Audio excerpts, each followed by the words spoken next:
I didn't recognize you at first, she said, laughing, her arm wrapped around his. But I guess you've always been just admin, right? The room laughed with her. Champagne glasses clinked. Her fiancé looked amused, unaware of the knife she'd just twisted. I didn't laugh. I just smiled. Slow, measured. The kind of smile that buys you silence before the storm. Just admin, I repeated softly. Interesting. Then he asked the question that changed everything. So, what is it that you actually do? I said one word. Director. The laughter stopped. Her fiancé blinked. Her parents froze mid-toast.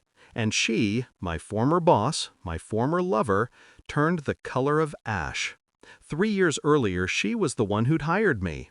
Back then, I was nothing more than an assistant in her department, the woman who managed schedules, handled travel, made sure the machine ran smooth.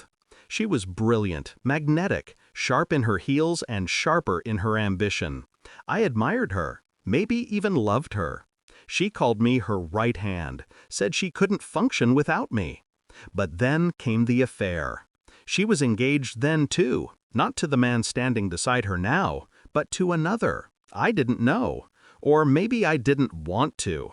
When she ended things, she called me a phase, told me to remember my place.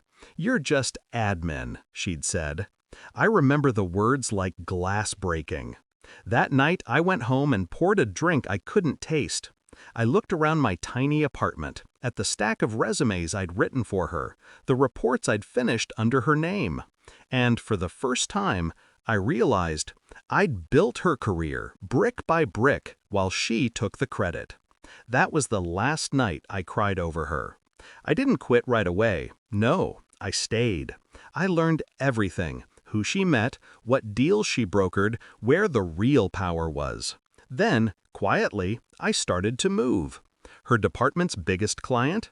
I took over their accounts after hours, redrafting proposals she didn't have time to read. When the project succeeded, they didn't thank her, they thanked me. By the time she realized what I was doing, I was already in meetings she wasn't invited to. And when the board decided to restructure, I was the one they promoted. She thought it was coincidence. It wasn't. She left soon after, to pursue other opportunities. Translation: no one trusted her anymore. I followed her rise from a distance. A new firm, new friends, a new life built on borrowed charm. And when I heard she was engaged again, to the son of our company's founder, I knew the circle was closing. So when the invitation came for her engagement party, printed in gold foil, I RSVP'd yes. The ballroom was a study in wealth, chandeliers dripping light, strings playing soft music, laughter floating like perfume. She looked the same, perfect, practiced, untouchable. Until she saw me.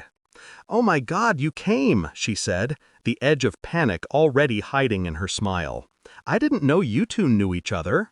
Her fiancé shook my hand. "We met through work," I said, "a while back." That's when she made the mistake. The joke. "He was just admin back then," she said. Her fiancé laughed, awkwardly.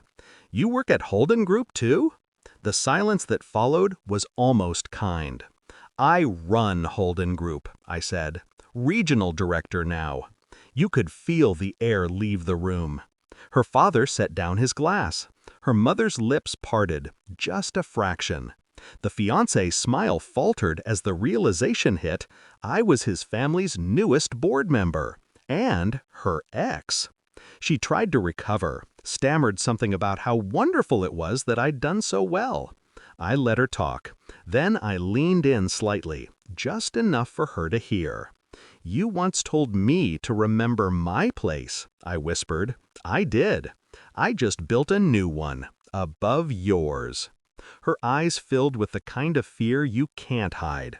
The kind that comes when you finally understand you're standing in the wreckage you created. I stayed for one more drink. Watched her fiancé smile turn tight as he began connecting the dots. Her history, her lies, her phase. By the time I left, the party was crumbling. Whispered voices followed me to the door. Driving home, I didn't feel triumph, not exactly, just stillness. Because revenge, when done right, isn't loud, it's quiet, surgical, final. She mocked me for being just admin, but she forgot the admin always knows where the real power lives. And that night, I reminded her.